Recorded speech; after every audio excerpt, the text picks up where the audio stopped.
بسم الله الرحمن الرحيم ولقد يسرنا القرآن للذكر فهل من مدكر. السلام علیکم ورحمۃ اللہ. الحمدللہ وکفی وسلام علی عبادہ الذین اصطفیٰ. اما بعد فاعوذ باللہ من الشیطان الرجیم. بسم اللہ الرحمن الرحیم. واضرب لهم مثل الرجلین جعلنا لأحدہما جنتین من اعناب وحففناہما بنخل وجعلنا بینہما زرعا. نبی کرم صلی اللہ علیہ وسلم کو اللہ مخاطب کر کے کہتے ہیں کہ ان کے سامنے ایک مثال پیش کرو. دو شخص تھے، ان میں سے ایک کو ہم نے انگور کے 2 باغ دیے اور ان کے گرد کھجور کے درختوں کی باڑ لگائی اور ان کے درمیان کاشت کی زمین رکھی. کلتا الجنتین آتت اکلہا ولم تظلم منہ شیئا وفجرنا خلالہما نہرا. دونوں باغ خوب پھلے پھولے اور باراور ہونے میں انہوں نے ذرا سی بھی کسر نہ چھوڑی. ان باغوں کے اندر ہم نے ایک نہر جاری کر دی اور اسے خوب نفع حاصل ہوا. وکان لہ ثمر. اس میں جو بات یہاں پر آ رہی ہے سامنے، یعنی اللہ تعالیٰ ایک مثال سے بات ایک ہمارے سامنے واضح کر رہے ہیں. دیکھیے مثالیں کس لیے ہوتی ہیں کہ ان سے انسان آسانی سے بات کو سمجھتا ہے. مثالیں دے کر بات کو سمجھانا، یعنی مثال جب آتی ہے سامنے تو بات کو سمجھنے کی زیادہ انسان کے لیے آسانی پیدا ہو جاتی ہے. تو اللہ تعالیٰ ایک مثال کے ذریعے بات بتا رہے ہیں. اب یہاں ایک ایسے آدمی ایک منظر، یعنی ایک گویا کہ یہ تصور دلایا ہے، اور تصور اس انداز کا ہے کہ ایک نہیں 2 باغ دیے، انگور کے 2 باغ دیے ہیں اور ان کے گرد کھجوروں کے درختوں کی باڑ لگائی ہے، درمیان میں کاشت کی زمین رکھی ہے. اگر کاشتکاری کے تصور سے دیکھیں، یعنی جو لوگ ان چیزوں کو جانتے ہیں، واقف ہیں ان سے، تو وہ کہیے انتہائی آئیڈیل کیفیت، یعنی انتہائی اس سے زیادہ عمدہ بات نہیں ہو سکتی. باغات کے اعتبار سے اور کہیں کاشتکاری کے اعتبار سے جو لوگ اس کے کام کرنے والے ہیں، کہ ایسا باغ کہ جس کے جو اپنا خود انگور کا باغ ہے وہ اپنی جگہ پر، اور پھر مزید یہ کہ کھجور کے درختوں کی باڑ لگی ہوئی ہے، باڑ کا کام بھی ہے، پھل بھی آتا ہے اس کے اندر، یہ بھی کام ہوتا ہے. پھر مزید کیا ہے، درمیان میں کاشت کی زمین بھی رکھی ہے اور بھی جو کچھ آپ کا یعنی اس سے کھیتی اگانا چاہتے ہیں وہ بھی اگا رہے ہیں. پھر پانی کا بھی انتظام وہی کر دیں، ایک نہر بھی اس کے اندر بہا دی ہے. سمجھ لیجئے کہ ہر اعتبار سے مکمل، ہر اعتبار سے اس سے زیادہ کا آدمی تصور نہیں کر سکتا. جیسا کہتے ہیں نا کہ 2 روبی چپڑی ہوئی، ہر چیز میں یعنی ہر طرح سے جو ہے ایک عمدگی کی کیفیت ہے وہ بیان کی اللہ تعالیٰ نے. تو یہاں پر پھر مزید بات یہ بتائی ان باغوں کے بارے میں. کلتا الجنتین آتت اکلہا ولم تظلم منہ شیئا، یعنی انہوں نے اپنے جتنا پھلے پھولے کہ انہوں نے کوئی کسر ہی نہ چھوڑی. یعنی وہ درختوں کی بات یہ بھائی پھل جو ہے اچھی طرح نہیں آیا، فصل جو ہے اچھی نہیں ہوئی، بلکہ فصل ایسی عمدہ کہ اس نے کوئی کسر ہی نہ چھوڑی. تو ولم تظلم منہ شیئا، کچھ ذرا سا بھی اس نے کمی نہیں ہوئی. تو اس طرح سے گویا ہر اعتبار سے بہترین اللہ ایک تصور یہ دیتے ہیں. وکان لہ ثمر، اسے بہترین. وکان لہ ثمر فقال لصاحبہ وهو يحاورہ انا اکثر منک مالا واعز نفرا. اسے خوب نفع حاصل ہوا اس کے ذریعے سے. یہ سب کچھ پا کر ایک دن وہ اپنے ہمسائے سے بات کرتے ہوئے بولا، میں تجھ سے زیادہ مالدار ہوں اور تجھ سے زیادہ طاقت اور نفری رکھتا ہوں. یعنی کہ یہ ذرا تکبر، ذرا یہ غرور میں آ کر اپنی پڑوسی سے، اپنی ساتھی سے جو ساتھ میں ہے اس کا اپنا کام ہے، تو کہتا ہے میں تجھ سے زیادہ جو ہے مال رکھتا ہوں اور تجھ سے زیادہ طاقت رکھتا ہوں اور زیادہ نفری میرے پاس ہے. اکثر منک مالا. اس معاملے میں یہ بات کہی ہے کہ یہ جو وکان لہ ثمر کا لفظ آیا ہے کہ ثمر ویسے تو کسی بھی درخت کا جو پھل ہے اس کو ثمر کہتے ہیں، لیکن جیسے کہتے ہیں ہر محنت کا پھل ہے. محنت جس چیز کا بھی جو نتیجہ نکلتا ہے، جو اس کا حاصل ہے، وہ اس کا ثمر ہے. یعنی جیسے آپ یہ صنعتیں ہیں، ان سے جو حاصل ہوتا ہے وہ اس کا ثمر ہے. اس اعتبار سے بات ہے یہ. تو اس میں یہ بات کی کہ اس کا تو جو باغات کا جو ہے وہ تو اپنی جگہ پر، لیکن اور بھی بہت کچھ اسے ہر اعتبار سے بہت کچھ اسے حاصل ہوا. تو اسی لیے وہ کیا کہتا بھی ہے، الفاظ بھی کیا آتے ہیں، کہتا ہے اکثر منک مالا، تجھ سے زیادہ مالدار ہوں. مال کے اور بھی جتنی سی صورتیں ہو سکتی ہیں تو زیادہ مالدار ہے. اور اعز نفرا، میں زیادہ طاقت بھی رکھتا ہوں، نفری بھی میرے پاس جو ہے، نفر زیادہ لوگ ہیں میرے پاس. طاقت تو گویا کہتا ہے کہ اس اعتبار سے ایک تکبر کا اظہار کرتا ہے، یعنی اپنے آپ کو بڑا سمجھ کے اور اس کو اپنے سامنے چھوٹا یا گویا حقیر سمجھ رہا ہے. اور پھر کہتا ہے اللہ تعالیٰ فرماتے ہیں آگے وَدَخَلَ جَنَّتَهُ وَهُوَ ظَالِمٌ لِّنَفْسِهِ قَالَ مَا أَظُنُّ أَن تَبِيدَ هَٰذِهِ أَبَدًا وَمَا أَظُنُّ السَّاعَةَ قَائِمَةً وَلَئِن رُدِدتُّ إِلَىٰ رَبِّي لَأَجِدَنَّ خَيْرًا مِّنْهَا مُنقَلَبًا. اور پھر وہ اپنی جنت میں داخل ہوا اور اپنے نفس کے حق میں ظالم بن کر کہنے لگا میں نہیں سمجھتا یہ دولت کبھی فنا ہو جائے گی، اور مجھے توقع نہیں کہ قیامت کی گھڑی کبھی آئے گی. تاہم اگر کبھی مجھے اپنے رب کے حضور پلٹایا بھی گیا تو ضرور اس سے بھی زیادہ شاندار جگہ پاؤں گا. یہ کس سے کہہ رہا ہے؟ اپنے ہمسائے پر اپنی کہیے کہ جتا رہا ہے، یہ اس کے اوپر اپنا روپ ڈال رہا ہے گویا دوسرے معنوں میں کہیے. تو یہ بات کیفیت جو ہے، اب یہ جو اس کے سمجھ رہا ہے کہ یہی جنت ہے. اللہ نے بھی لفظ جنت ہی استعمال کیا اس کے لیے. وَدَخَلَ جَنَّتَهُ، جنت ویسے باغ کو بھی کہتے ہیں، باغ کے لیے باغ ہے، اپنے باغ میں داخل ہوا، لیکن اسی کو سب کچھ سمجھ رہا ہے، اسی کو اپنی جنت سمجھ رہا ہے.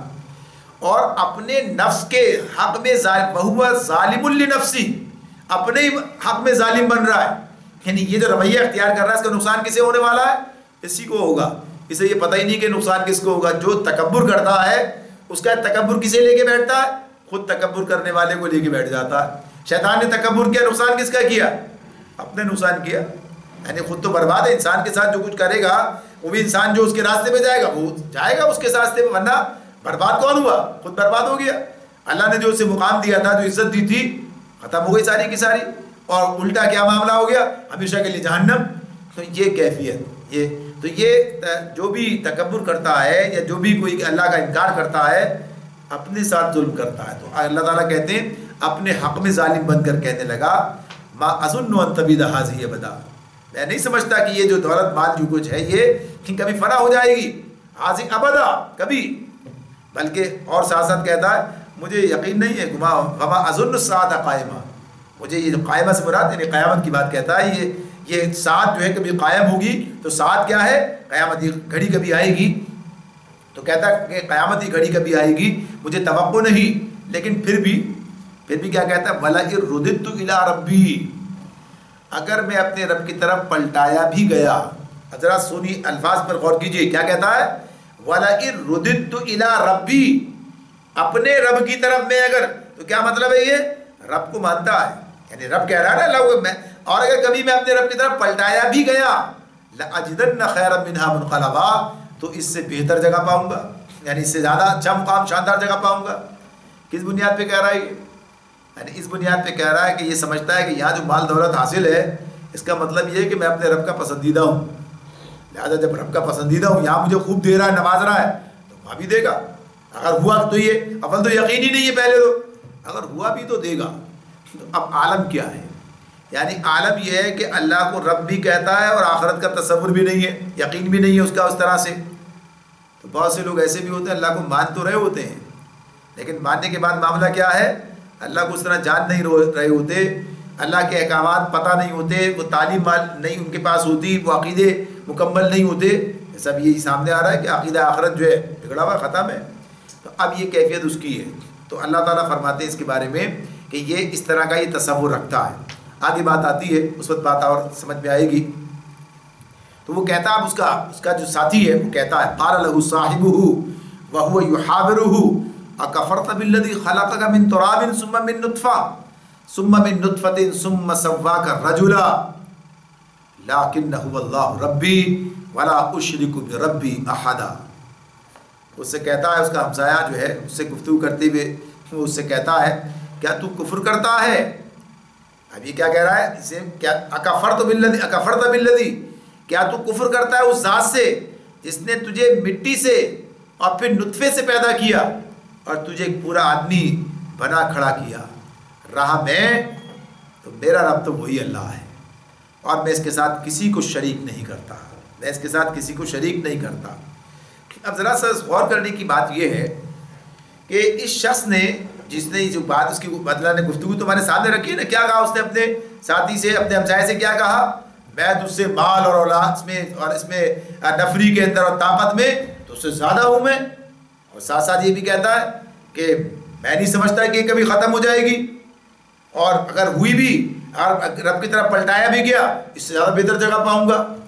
اللہ کا انکار تو یہاں کہیں نظر نہیں آ رہا ہے، یعنی ان جملوں کے اندر۔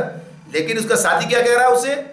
وہ اس سے کہتا ہے قال له صاحبہ وهو يحاوره اکفرت بالذی خلقک، کیا تو اس کے ساتھ کفر کر رہا ہے جس نے تجھے پیدا کیا ہے؟ تو اب یہ کفر کہاں سے آ گیا ہے؟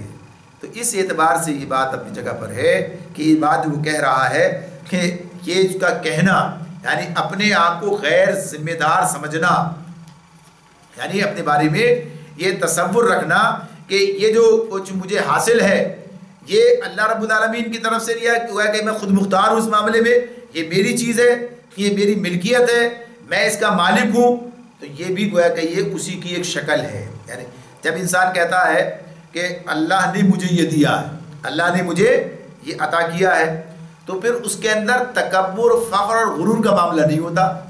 مجھے اللہ نے یہ دیا ہے، ان کو اللہ نے یہ دیا ہے، اس میں غرور کی کون سی بات ہے؟ تکبر کہاں سے معاملہ ہوا؟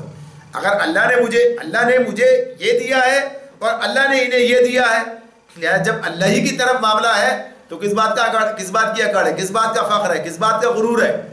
جب آدمی تکبر، اکڑ، غرور، فخر کرتا ہے، اس کا مطلب یہ ہے کہ اس کے مقابلے میں میں نے اپنی ذات سے کمایا، محنت سے جو کچھ بھی سمجھتا ہے، تو یہ بتا رہا ہے کہ یہ کسی کا عطیہ نہیں بلکہ میری قابلیت کا نتیجہ ہے۔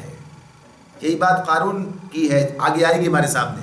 وہ بھی جب وہ کہتے ہیں، لوگ اسے کہتے ہیں نا، اہل ایمان سے کہتے ہیں، بنی اسرائیل میں سے تھا وہ بھی، اسے کہ فرعون کے ساتھ مل گیا تھا جا کے، جب اسے کہتے ہیں کہ بھائی یہ جو مال تجھے اللہ نے دیا ہے اس میں اپنا حق بھی، یعنی تو بھی اسے استعمال کر، اللہ کا بھی حق پہچان، یعنی جو اللہ نے تجھے اور ذمہ داریاں دی ہیں وہ بھی ادا کر، دوسروں کو بھی جن کا حق تیرے مال میں ہے وہ بھی ادا کر۔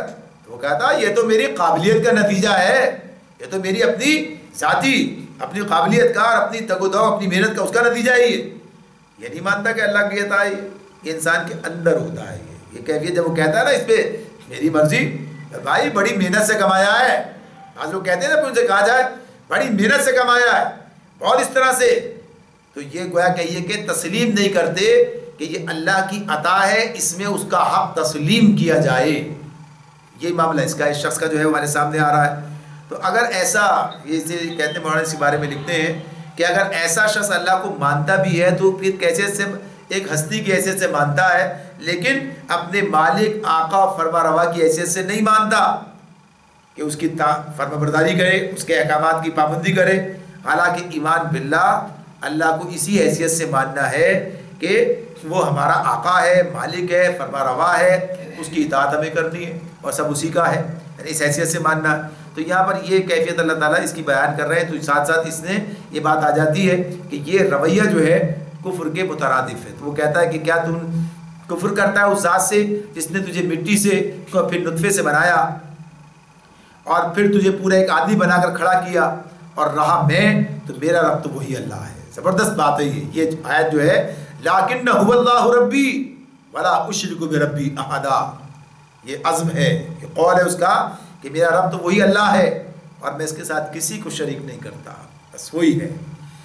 ولولا اذ دخلت جنتك قلت ما شاء الله لا قوة الا بالله ان تراني انا اقل منك مالا وولدا، اور جب تو اپنی جنت میں داخل ہو رہا تھا تو اس وقت تیری زبان سے یہ کیوں نہ نکلا کہ ما شاء اللہ لا قوة الا بالله، یعنی ما شاء اللہ لا قوة الا بالله ایک جملہ ہے نا، یہ یعنی جو اللہ چاہے وہی ہوتا ہے، میرا کوئی اختیار نہیں ہے، یعنی اس کا ترجمہ اس اعتبار سے کہ کسی کا کوئی طاقت میری کوئی نہیں ہے، جو اللہ چاہے وہی ہوتا ہے۔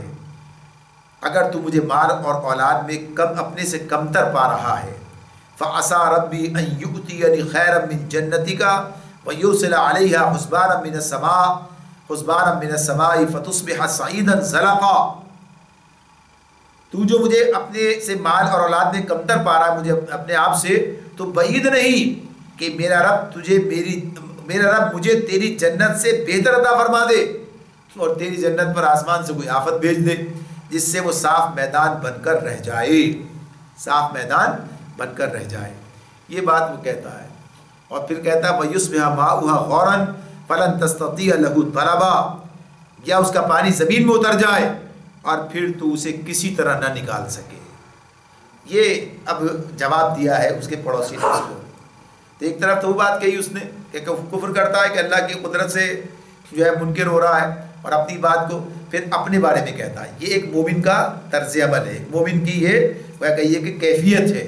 پہلی بات تو یہ کہ میں اپنے رب کے ساتھ کسی کو شریک نہیں کرتا، اس نے دیا جو دیا وہ اس کی عطا. دوسری بات یہ ہے، اب یہ بات کس حوالے سے ہو رہی ہے، پیچھے سردار تھے نا سارے کے سارے، انہیں کمتر سمجھتے، ذلیل سمجھتے، حقیر سمجھتے. سمجھنے والوں کل کیا ہونے والا ہے پتہ نہیں تمہیں. یہ ساری سرداریاں، یہ سارے مال دولت، سب کیا نتیجہ نکلے گا، اور یہی لوگ کہاں جائیں گے، کس مقام تک پہنچیں گے. یعنی کل کے بادشاہ تو یہ بننے والے ہیں، دنیا میں ساری عزت انہیں ملنے والی ہے. تو اب یہ واقعہ یہ اس میں جو قصہ سامنے آ رہا ہے، تو اللہ اس میں بات بتا رہے ہیں کہ وہ شخص کہتا ہے کہ جب تو اپنی جنت میں داخل ہوا تو اس وقت تیری زبان سے یہ کیوں نہ نکلا ماشاء اللہ لا قوت الا باللہ. یہ ایک کلمہ بھی ہے، یہ ایک ذکر بھی ہے، یہ اپنے اس کا احساس بھی ہے کہ جب انسان کہتا ہے جب کسی بھی چیز کے معاملے میں جو اللہ چاہے وہی ہوتا ہے. یعنی جو کچھ مجھے ملا ہے یہ اللہ کی ہی وہ کہیے کہ عطا سے ملا ہے، ورنہ میرا کوئی اختیار نہیں ہے، میں کچھ نہیں کر سکتا الا باللہ، سوائے اس کے کہ جو کچھ اللہ چاہے. کوئی قوت نہیں، کوئی طاقت نہیں سوائے اللہ کی عطا کے، اللہ کی طرف سے جو ملتی ہے. تو یہ جب آدمی کہتا ہے کسی نعمت کو پانے کے بعد تو اللہ تعالیٰ پھر اس کو قبول کرتا ہے، مدد کرتا ہے، یعنی اسے پسند کرتا ہے. تو گویا کہیے کہ اسے ایک انسان کی طرف سے، ایک بندے کی طرف سے ایک کلمے کے طور پر بھی اور ایک ذکر کے طور پر بھی، اور گویا کہیے کہ اب بات جیسے مواقع پر بعض چیزیں آتی ہیں نا سامنے، تو مواقع کے اعتبار سے بھی یہ ایک جملہ ہے، ایک ذکر ہے. یہ جیسے ہم کسی کو دیکھ کے کہتے ہیں ماشاء اللہ، یعنی اتنی بات نہیں کہتے، اور جب اپنے بارے میں کہہ رہے ہوتے ہیں ہمیں جو ملا ہے ماشاء اللہ لا قوت الا باللہ، یعنی یہ میری کوئی اختیار کی اس کی بات نہیں، اللہ ہی کی عطا ہے، اللہ کی طرف سے ہے. پھر اس میں بھی ہم کہتے ہیں بات یہ جو حی علی الفلاح کے جواب میں بھی ایک تو لا حول ولا قوت الا باللہ آتا ہے، ایک ماشاء اللہ لا قوت الا باللہ بھی آتا ہے. یعنی حی علی الفلاح کے لیے خصوصیت سے، حی علی الصلاح کے لیے تو لا حول ولا قوت الا باللہ ہے. ایک بعض روایت میں یہ بھی ہے کہ حی علی الفلاح کے لیے بھی یہی ہے، لیکن بعض یہ کہ حی علی الفلاح کے جواب بھی یہ ہے ماشاء اللہ لا حول ولا قوت الا باللہ. تو غرض یہ کہ یہ اسی طرح وہاں بھی نماز کے لیے، فلاح کے لیے بلایا جا رہا ہے نا. ہماری بھی ذات اللہ کی توفیق سے موقع ملے گا، جائیں گے، کریں گے. یہ اس کو بھی اللہ کی طرف منسوب کر دینا، یہ بات ہے اس کے اندر. اور پھر یہ بات کہ یہ جو کچھ تجھے ملا ہے کیا پتہ کل تیرے ہاتھ سے نکل جائے اور اللہ مجھے اس سے زیادہ بہتر عطا کر دے، جیسا تجھے تیرے پاس ہے اس سے زیادہ مجھے دے، اور تیرے ساتھ یہ ہو جائے کوئی آفت اس پر آئے اور سب ختم ہو جائے، اس کا پانی زمین میں اتر جائے. یہ بھی ہوتا ہے. کبھی آپ نے ادھر دیکھیں بلوچستان دیگر علاقوں میں یہ بات آتی ہے سامنے، زمین پانی کا لیول نیچے چلا گیا، یعنی ٹیوب ویل لگایا ہوا خوب پانی نکل رہا ہے، خوب جو ہے گویا کہیے کہ فصلیں سیراب ہو رہی ہیں، پانی کا لیول نیچے چلا گیا، ختم ہو گیا، سوکھ گیا، رہ گئے بیٹھے کام ہی نہیں ہو رہا. آگے کیا کریں، یہ لیول ہی نیچے چلا گیا. آج تو 10 چیزیں اور ہیں، پتہ چلا کہ صاحب گیس بند ہو گئی، فیکٹری بند ہو گئی. یعنی یہ صورت حال ہے. ہر چیز کی فراوانی، آسانی، یہ چیزیں کیفیات ہے نا انسان کے لیے، یہ تو معمولی چیزیں ہیں. تو اللہ رب العالمین جو چاہے کر سکتا ہے. کسی کو جو کچھ آج ملا ہے کل یہ کیفیت نہ رہے، چیزیں ختم ہو جائیں. آج انسان بڑا طاقتور ہے، اللہ نہ کرے فالج ہو جائے، ساری طاقت توانائی سب ختم ہو گئی، سب کچھ دیکھتے ہی رہ گئے. سارا کا سارا معاملہ انسانوں کو ہی ہوا کرتا ہے نا، یہ کسی اور کو تو نہیں ہوتا. کہیں اور سے تو وہ لوگ نہیں آتے، چلتے پھرتے کھیلتے کودتے ہنستے بولتے، یہ معاملہ ہو جاتا ہے لوگوں کے ساتھ میں. تو آخر ہو جاتا ہے نا، ایک بیمار ہو جاتا ہے، دوسرا صحت مند رہتا ہے. آخر کیسے ہو جاتا ہے یہ؟ ایک آدمی صحت مند ہوتا ہے، ایک آدمی بیمار ہو جاتا ہے. کیسے ہوتا ہے؟ بلکہ بعض اوقات یہ ہوتا ہے کہ بڑی عمر کا آدمی جو ہے ٹھیک رہتا ہے، جوان آدمی بیمار ہو جاتا ہے. ایسا بھی ہو جاتا ہے، جوان مر جاتے جو ہے بوڑھے بیٹھے رہ جاتے ہیں، والدین بیٹھے ہیں اور آج چلی گئی. تو یہ سب چیزیں یعنی موت زندگی کی بات تو اپنی جگہ الگ، یہ بیماری، صحت، مواقع اور مال دولت سب اللہ کی طرف سے. تو کیا تو یہ بات اسے بتائی جا رہی ہے. تو جو اس پر پھولے، جو اسے کوئی چیز سمجھے اور جو اس کی بنیاد پر کسی کو کوئی مقام دے، دونوں حماقتیں ہیں. تو اللہ تعالیٰ یہ سب باتیں بتا رہے ہیں، سمجھا رہے ہیں کہ یہ کوئی حیثیت نہیں، آج ہے کل ختم ہو جائے گا. تو آگے یہی بات بتائی وأحيط بثمره فأصبح يقلب كفيه على ما أنفق فيها وهي خاوية على عروشها ويقول يا ليتني لم أشرك بربي أحدا. اور پھر ہوا یہی کہ اس کا سارا ثمرہ مارا گیا. سارا ثمرہ یعنی جتنا مال دو یہ سب کچھ تھا نا، جو کہا تھا کہ ثمر کی بات تھی وہی ثمر یہاں بھی آ گیا. اس میں سارا ثمرہ وہ وحیط بثمری، اس کا سارا ثمرہ مارا گیا، اور وہ اپنے انگوروں کے باغ کو ٹٹیوں پر الٹا پڑا دیکھ کر اپنی لگائی ہوئی لاگت پر بھی ہاتھ ملتا رہ گیا اور کہنے لگا کاش میں نے اپنے رب کے ساتھ کسی کو شریک نہ ٹھہرایا ہوگا. اب کہہ رہا ہے، اب کہتے ہیں کیا حاصل ہو رہا ہے؟ معاملہ تو ہو گیا یہ، اللہ تعالیٰ جو چاہے کر سکتا ہے. سورہ قلم میں بھی آئے گا ایک مضمون ہمارے پاس اس طرح کا کہ جہاں پر وہی باغ والے تھے، ان کی مثال وہاں پر آئے گی. چلے تھے خوب شان و شوکت سے، چلو صبح جلدی نکلیں اور جا کے اپنا فصل اتار کر لائیں، یعنی باغ جو ہے اسے یا اسے اتار کر لائیں، پھل اتاریں. اور دیکھو آج کوئی آنے نہ پائے، کوئی مسکین کوئی مانگنے والا نہ آ جائے، مانگنے کے لیے چلے آتے ہیں. اور جب وہاں پہنچے تو لگا کہ پتہ نہیں کہیں آ گئے. کہتے ہیں ہم تو بھٹک گئے، یہ تو وہ جگہ ہی نہیں ہے، کہاں گئے ہمارے باغات، کہاں گئے وہ فصلیں ساری، یہ تو ہم بھٹک گئے. پھر کہتے ہیں نہیں، بھٹکے نہیں بلکہ ہم تو مارے گئے، یعنی ہمارا نقصان ہو گیا، یعنی کیفیت جو ہے برباد ہو گئے. تو اللہ کب کس کو کیا کرتے کس کے پاس کس کو پتہ ہے. تو یہ مثال دی ہے کہ انسان اپنے آپ کو بڑی چیز نہ سمجھے، کسی معاملے پر جو ہے کہیں کوئی فخر نہ کرے، کوئی غرور نہ کرے. یہ چیزیں آنی اور جانی ہے، یہ انسان کے لیے سامان آزمائش ہے. آج اس طرح آج اس طرح، کسی کو بنا دے کے آزما رہا ہے، کسی سے لے کے آزما رہا ہے، کسی کو زیادہ کسی کو کم، تو یہ سارا معاملہ. تو اب کہتا ہے وہ کہ کاش میں نے اپنے رب کے ساتھ کسی کو شریک نہ ٹھہرایا ہوتا. وَلَمْ تَكُنْ لَهُ فِئَةٌ يَنْصُرُونَهُ مِنْ دُونِ اللَّهِ وَمَا كَانَ مُنْتَصِرًا. نہ ہوا اللہ کو چھوڑ کر اس کے پاس کوئی جد تھا کہ اس کی مدد کرتا، اور نہ کر سکا وہ آپ ہی صافت کا مقابلہ. اللہ تعالیٰ اگر پکڑ لے تو کون چھڑا سکتا ہے؟ اللہ کی طرف سے اگر پکڑا جائے تو سب کچھ انسان کچھ بھی نہیں کر سکتا ہے، اس کے بس میں بھی نہیں، کوئی اور بھی نہیں اس کا. هُنَالِكَ الْوَلَایَةُ لِلَّهِ الْحَقُّ هُوَ خَيْرٌ ثَوَابًا وَخَيْرٌ عُقْبًا. اس وقت معلوم ہوا کہ کارسازی کا اختیار اللہ ہی کے پاس ہے، انعام وہی بہتر ہے جو وہ بخشے، اور انجام وہی بخیر ہے جو وہ دکھائے. تو اس اعتبار سے یہ بات بالکل واضح طور پر کہ جو آدمی اللہ کی عطا کو پہچانتا ہے اور اس طرح اسے سمجھتا ہے تو پھر فائدہ رہتا ہے. ورنہ پھر ظاہر سی بات ہے جب معاملات ایسے ہوتے ہیں تو پھر پریشان ہوتا ہے. اور اللہ تعالیٰ بہرحال یہ ساری چیزیں اس کی طرف سے آزمائش کے طور پر بھی آتی ہیں سامنے. تو اس مثال سے یہ بتا دیا گیا کہ جو لوگ اس دنیاوی دولت کو سمجھتے ہیں کہ یہی سب کچھ ہے، وہ کس طرح نقصان میں رہتے ہیں. وَاضْرِبْ لَهُمْ مَثَلَ الْحَيَاةِ الدُّنْيَا كَمَاءٍ أَنزَلْنَاهُ مِنَ السَّمَاءِ فَاخْتَلَطَ بِهِ نَبَاتُ الْأَرْضِ فَأَصْبَحَ هَشِيمًا تَذْرُوهُ الرِّيَاحُ وَكَانَ اللَّهُ عَلَى كُلِّ شَيْءٍ مُقْتَدِرًا. اور اے نبی انہیں حیات دنیا کی حقیقت اس مثال سے سمجھاؤ کہ آج ہم نے آسمان سے پانی برسایا تو زمین کی پود خوب گھنی ہو گئی، اور کل وہی نباتات بھس بن کر رہ گئی جسے ہوائیں اڑائے لیے پھرتی ہیں. اللہ ہر چیز پر قدرت رکھتا ہے. کیا مثال ہے یہ؟ یعنی یہ جو چیز ہمارے سامنے ہے، آج کچھ ہے کل کچھ ہے. یہ جو معاملات ہیں، ہر چیز کے ہر عروج کو ایک زوال ہے، ہر عروج کو ایک زوال ہے. عروج کا مالک بھی اللہ ہے، زوال کا مالک بھی اللہ ہے.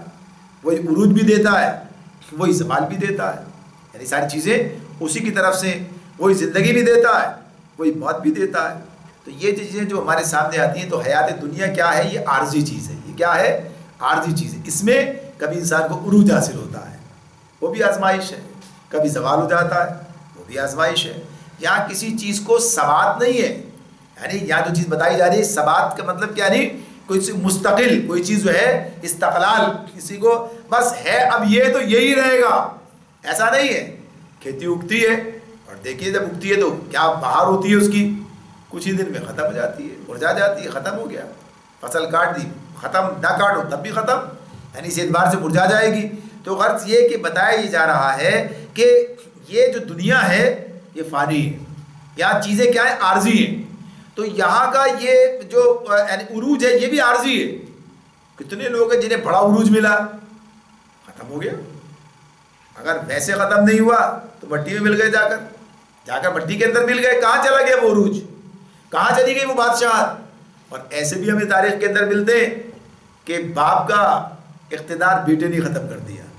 یعنی باپ کا مغلیہ سلطنت کی طرف چلے جائیں، کتنی مثالیں ملیں گی اور بھی ملیں گی. یعنی ساری چیزیں ہمارے سامنے آئیں گی.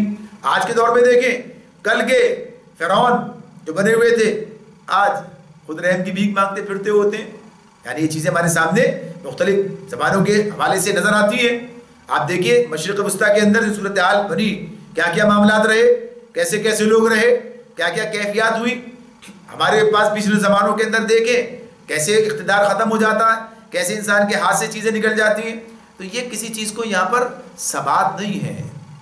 اور یہ جو جسے کہتے ہیں کہ ثبات کس چیز کو ہے، یہاں پر تغیری کو ثبات ہے. تغیر رہتا ہمیشہ، یہ چیز کبھی آگے بڑھنا کبھی پیچھے ہٹنا، اس چیز کو تغیر کو بس ایک ثبات ہے زمانے میں. تو یہ چیز جو ہے اس حوالے سے اللہ تعالیٰ ہمارے سامنے رکھتے ہیں. تو پھر اس پر کسی کا اترانا، اس پر کسی کا کوئی اپنا انحصار کرنا، بھروسہ کرنا، یہ حماقت کی بات ہے. المال والبنون زینت الحیات الدنیا، المال والبنون زینت الحیات الدنیا والباقیات الصالحات خیر عند ربک ثوابا وخیر عملا. یہ مال اور یہ اولاد محض دنیاوی زندگی کی ایک ہنگامی آرائش ہے. اصل میں تو باقی رہ جانے والی نیکیاں ہی تیرے رب کے نزدیک نتیجے کے لحاظ سے بہتر ہیں، اور انہی سے اچھی امیدیں وابستہ کی جا سکتی ہیں. اب یہ دیکھیے یہی بات جو پیچھے پڑھی ہے ابھی ہم نے، اس میں اللہ تعالیٰ کہتے ہیں دنیا کیا ہے، یہ آزمائش کی جگہ. اس کو ہم نے زینت، زمین پر جو زینت کی چیزیں بنائی ہیں کس لیے؟ تاکہ تمہیں آزمائے. تو یہاں بھی یہ بات بتا دی کہ یہ مال اور یہ اولاد جیسے یہ فصلیں ہیں، اس کی مثال دی ہے، ختم ہو جاتی ہے، ایسی یہ بھی چیزیں. تو مال اور اولاد محض دنیاوی زندگی کی ہنگامی آرائش، یعنی جو وقتی طور پر یہ چیزیں ہوتی ہیں اور وقت کے ساتھ ختم ہو جاتی ہیں، وقت کے ساتھ ہی یہ ختم ہو جاتی ہیں. اسی میں انسان کی آزمائش ہے. ایسے وقت بھی آتے ہیں انسان کے اوپر کہ لوگ اب یہ خواہش کرتے ہیں کہ اب اسے دنیا سے چلا ہی جانا چاہیے. یعنی آپ والدین کے بارے میں بھی، یعنی انسان کے ماں باپ ہوتے ہیں، اس مرحلے کے اندر چلے جاتے ہیں. وہ خود بھی کہہ رہا ہوتا ہے اب بہتر یہ ہے کہ دنیا سے واپسی ہو جائے. خود بھی ہے، اگر آدمی سمجھدار ہے، نیک آدمی ہے. ورنہ تو ویسے تو جس کو دنیا میں لگ گیا تو وہ تو جس طرح چیزیں طویل ہوتی جاتی ہیں، اور لوگ بھی دنیا بھی کہہ رہی ہوتی ہے. یعنی اس معاملے میں اب ان کے حق میں اللہ بہتر ہی کر دے، یعنی بہتر اسی کو سمجھ رہے ہوتے ہیں. تو یہ چیزیں انسان کے لیے کچھ بھی نہیں ہیں. تو یہ سب چیزیں کیا عارضی معاملات ہیں. یہ کل ان کے ساتھ ہو رہا ہے، آج ان کے ساتھ ہو رہا ہے، کل ہمارے ساتھ ہونا ہے. یہ سب کچھ آج ہم جن کو کمزور دیکھ رہے ہیں، جنہیں دیکھ رہے ہیں کہ بس اب ان کے لیے اب کچھ نہیں ہے دنیا میں، کل یہ وقت ہمارے ساتھ بھی آنا ہے. اس سے پہلے آ جائے چلے جائیں، یا یہ وقت آنے کے بعد جائیں. تو بنیادی طور پر یہ سب کیا ہے، ہنگامی معاملات ہیں. یہ اصل چیز کیا ہے جو باقی رہ جائے گی، اسے اللہ تعالیٰ کیا کہتے ہیں، والباقیات الصالحات، باقیات الصالحات خیر عند ربک وثواب وخیر عملا. کہ یہ جو باقیات الصالحات ہیں، باقی رہ جانے والی نیکیاں ہیں، یہی تیرے رب کے پاس جو ہے اس کے نزدیک نتیجے کے لحاظ سے بہتر ہیں، اور انہی سے اچھی امیدیں وابستہ کی جا سکتی. کل کیا کام آئے گا؟ نہ مال کام آئے گا، نہ اولاد کام آئے گی، نہ مرتبہ کام آئے گا، نہ دنیا کے اندر بہت کچھ جو کچھ جمع کیا وہ کام آئے گا. کچھ بھی کام نہیں آئے گا. وہاں کیا چیز کام آئے گی؟ باقیات الصالحات، یہ کام آئیں گی وہاں پر. یہ ظاہر ہے کہ یہ بھی انہی چیزوں کے ذریعے انسان بناتا ہے. یعنی مال سے ہی اپنے نیکی کے ذرائع بھی بنا لیتا ہے، اولاد سے بھی بنا لیتا ہے. یہ بھی بات چیزیں ہوتی ہیں. تو بنیادی طور پر ابھی بتایا جا رہا ہے کیا یہ سب تو دنیا میں اللہ نہیں پوچھے گا تمہارے کتنے بچے تھے، تمہارے بیٹے کتنے تھے، بیٹیاں کتنی تھی. یہ تو نہیں پوچھے گا تم نے مال کتنا بنایا کمایا. یہ پوچھے گا کمایا کدھر سے، خرچ کدھر کیا. معاملہ کہ اس کی ذمہ داری کیا بات تھی. 10 روپے کمائے، 10 روپے کا حساب دے دو. 10 لاکھ کمائے، 10 لاکھ کا حساب لاؤ نکالو. وہاں تو حساب کا مسئلہ ہے. یہ نہیں ہے 10 والا آدمی ہے اسے الگ کرو، یہ 10 لاکھ والا ہے ذرا اسے قریب لاؤ. یہ معاملہ تو نہیں ہوگا وہاں پر اس اعتبار سے. یا اس کے 50 بچے تھے اور اس کے کوئی بچہ نہیں تھا، اس کا معاملہ اس طرح سے تھا. یہ سب تو کیا آزمائش ہے دنیا میں. 50 نے کیا کیا، ان کی تربیت کیسی کی، تعلیم کا معاملہ کیا تھا، انہیں اللہ کے راستے پہ چلایا یا شیطان کے راستے پہ ڈال دیا، انہیں کیا کام کیا. یہی اب یہ جو کام ہے نیکی کا معاملات کیے، یہ باقیات الصالحات بن گئی. تو باقیات الصالحات کے والے سے مختلف چیزیں بیان کی ہیں مفسرین نے. جیسے کلمات ہیں، سے ذکر کی بات ہے، تسبیح کی بات ہے، سبحان اللہ والحمد للہ ولا الہ الا اللہ واللہ اکبر ولا حول ولا قوت الا باللہ کا یہ باقیات الصالحہ، یعنی یہ کلمات ہیں، یہ اللہ کی ریائی بیان کرنا، ذکر کرنا، یہ ہے۔ باقی جو تمام اعمال صالحہ، یعنی اعمال صالحہ کیا ہیں؟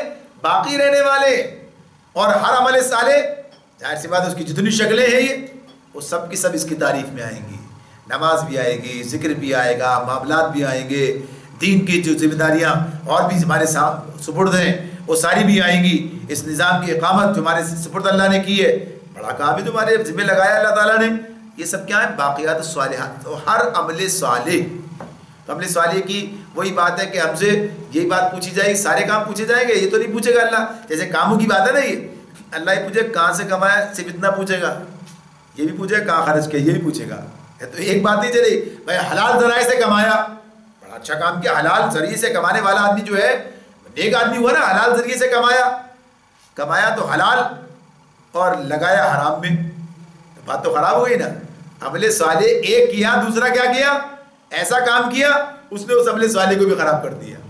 یعنی اگر کوئی آدمی حلال کی کمائی سے حرام کام کرے اور سوچے یار میں نے حلال کی کمائی سے کیا، شراب پی ہے حلال کی کمائی سے پی ہے، جوا کھیلا ہے حلال کی کمائی سے کھیلا، بھائی حلال کی کمائی ہے میری، تو یہ کیسا بے وقوفی کا معاملہ ہے؟ ایک عمل صالح اور دوسری طرف کیا ہے؟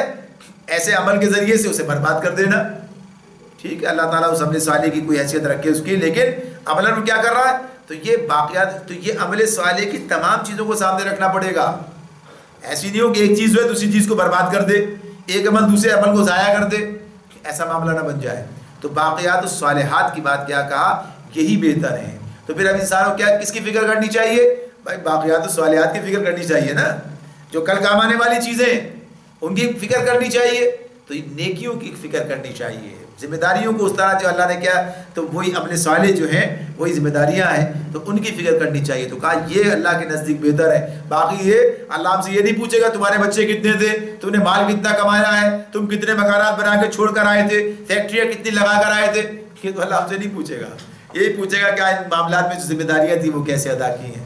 تو یہ بات واضح ہوتی ہے۔ تو باقیات الصالحات کیا ہے؟ وہی کہ آدمی جو نیکی عمل صالح کر رہا ہے اس کی بات ہے۔ تو فرما دیا اسی سے اچھی امیدیں وابستہ کی جا سکتی ہیں۔ یہ کام کب ہوگا؟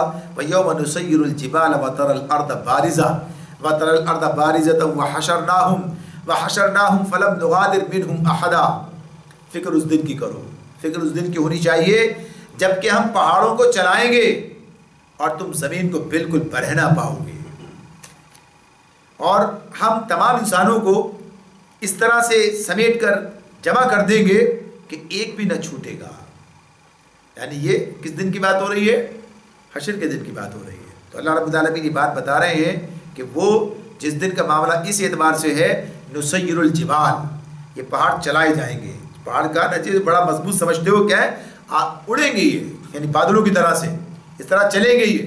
تو وَيَوْمَ نُسَيِّرُ الْجِبَالَ، تو یہ حشر کے دن کی منظر کشی کی ہے، اور تم زمین کو بالکل برہنا پاؤ گے۔ یعنی برہنا سے مراد اس کی کیا ہے؟ یعنی سپاٹ، کچھ نہیں ہوگا اس کے اوپر، جیسے لباس اوپر ہوتا ہے نا، یہ کوئی رویدگی نہیں ہوگی، کوئی درخت نہیں ہوں گے، کوئی ایسی چیز، بالکل چٹیل میدان جیسے پیچھے پڑھ کر آئے ہیں، تو اسی اعتبار سے صحرا کی طرح چٹیل، بالکل کچھ نہیں ہے اس کے اوپر، تو برہنا پاؤ گے۔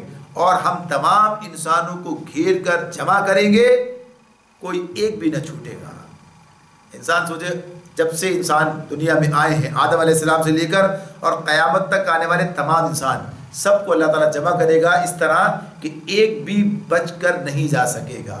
تو یہ اللہ کی قدرت کی بات ہے، اللہ کی یہ تو اس کیفیت میں، تو پھر وہاں پر کیا ہے؟ وَأُرِدُوا عَلَىٰ رَبِّكَ صَفًّا لَقَدْ جِئْتُمُونَا كَمَا خَلَقْنَاكُمْ أَوَّلَ مَرَّةٍ بَلْ زَعَمْتُمْ أَن لَّن نَّجْعَلَ لَكُم مَّوْعِدًا، اور سب کے سب تمہارے رب کے حضور صف در صف پیش کیے جائیں گے۔ لو دیکھ لو، آ گئے نا تم ہمارے پاس اسی طرح جیسا ہم نے تم کو پہلی بار پیدا کیا تھا۔ تم نے تو یہ سمجھ رکھا تھا کہ ہم نے تمہارے لیے کوئی وعدے کا وقت مقرر ہی نہیں کیا ہے، یعنی آخرت کو جھٹلانے والوں کی بات ہو رہی ہے۔ یعنی یاد ہی نہیں تھا کہ کبھی اللہ کے حضور حاضری بھی ہونی ہے۔ جو لوگ ایمان رکھتے ہیں ان کا بھی بعض اوقات یہ کیفیت بن جاتی ہے، کبھی یہ بات یاد ہی نہیں آتی کہ موت بھی آنی ہے اور اللہ کے پاس حاضری بھی ہونی ہے۔ اس لیے کہ انسان کا عمل ہی بتا رہا ہے، انسان کا عمل ہی بتا رہا ہے۔ کہتے ہیں نا بعض لوگ ایسے جیتے ہیں دنیا میں جیسے کبھی مرنا ہی نہیں ہے، بعض لوگ دنیا میں اس طرح جیتے ہیں جیسے کبھی مرنا ہی نہیں ہے، اس طریقے سے زندگی کبھی ایسا خیال بھی نہیں آتا۔ اور انہی لوگوں کے بارے میں لوگ یہ بھی کہتے ہیں اور جب مر جاتے ہیں تو ایسا لگتا ہے جیسے کبھی جیے ہی نہیں تھے، یعنی پیچھے کوئی کام ہی نہیں ہوتا ان کا، کوئی کارنامہ ہی نہیں ہے پیچھے، کوئی ان کو یاد کرے اس اعتبار سے، کوئی ان کی کارکردگی، کوئی ان کا ایسا لگایا ہوا پھل، کوئی ان کا ایسا لگایا ہوا درخت، کوئی ایسی چیز جو ہے دنیا کے ساتھ جو انہیں لوگ یاد کریں اس حوالے سے۔ تو ایسی لوگ جو کچھ کرتے ہیں تو پھر وہ اسی بنیاد پہ کرتے ہیں، آخرت کو سامنے رکھتے ہوئے جو لوگ کام کرتے ہیں وہی صحیح کام کرتے ہیں۔ تو بنیادی طور پر یہ بات اللہ تعالیٰ نے بتا رہے ہیں ہمیں کہ دیکھو تم سمجھ رہے تھے کہ کوئی وقت مقرر نہیں ہے، کوئی وقت آ گیا ہے۔ وَوُضِعَ الْكِتَابُ فَتَرَى الْمُجْرِمِينَ مُشْفِقِينَ مِمَّا فِيهِ وَيَقُولُونَ يَا وَيْلَتَنَا مَا لِهَذَا الْكِتَابِ لَا يُغَادِرُ صَغِيرَةً وَلَا كَبِيرَةً إِلَّا أَحْصَاهَا وَوَجَدُوا مَا عَمِلُوا حَاضِرًا وَلَا يَظْلِمُ رَبُّكَ أَحَدًا۔ اور نامہ اعمال سامنے رکھ دیا جائے گا۔ وَوُضِعَ الْكِتَابُ، کتاب جو ہے نامہ اعمال سامنے رکھ دیا جائے گا۔ اس وقت تم دیکھو گے کہ مجرم لوگ اپنی کتاب زندگی کے اندراجات سے ڈر رہے ہوں گے اور کہہ رہے ہوں گے کہ ہائے ہماری کمبختی، یہ کیسی کتاب ہے کہ ہماری کوئی چھوٹی بڑی حرکت ایسی نہیں رہی جو اس میں درج نہ ہو گئی ہو، جو کچھ انہوں نے کیا تھا وہ سب اپنے سامنے حاضر پائیں گے، اور تیرا رب کسی پر ذرہ برابر ظلم نہ کرے گا، ذرا ظلم نہ کرے گا، بالکل ظلم نہیں کرے گا۔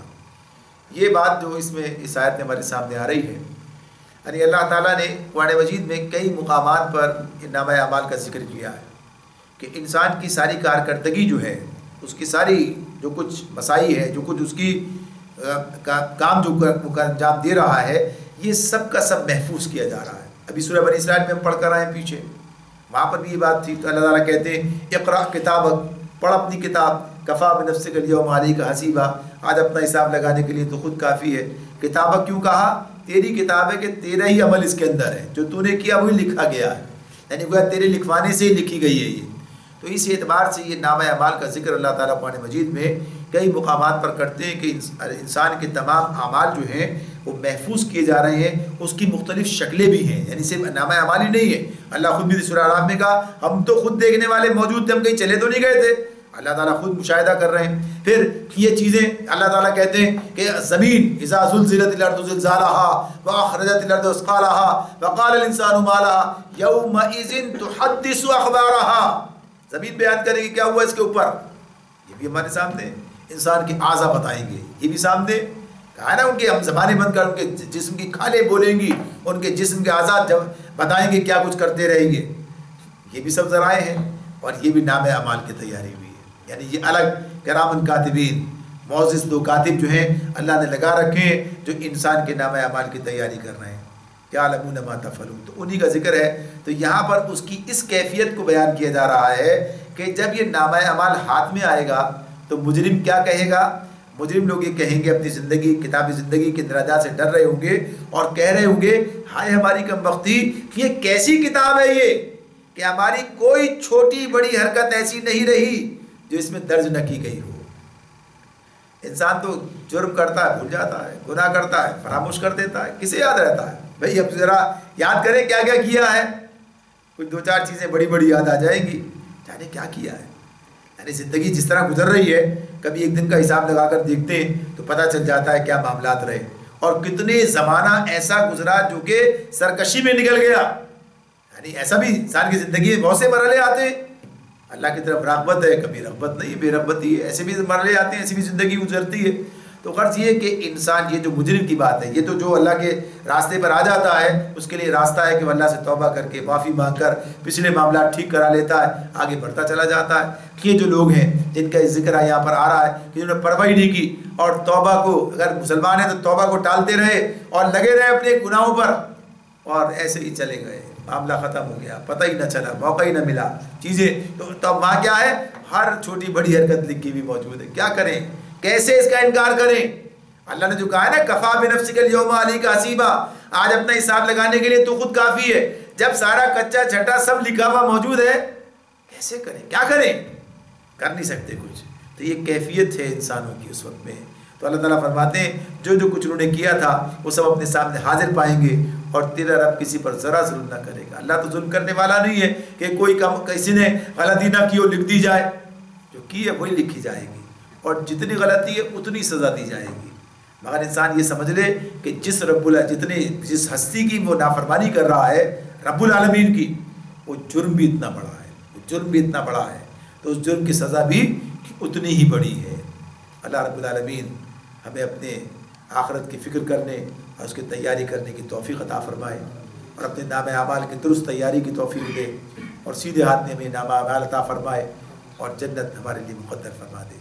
وآخر دعوانا ان الحمد للہ رب العالمین. سبحانک اللہم و بحمدک ونشہد ان لا الہ الا انت ونستغفرک ونتوب الیک.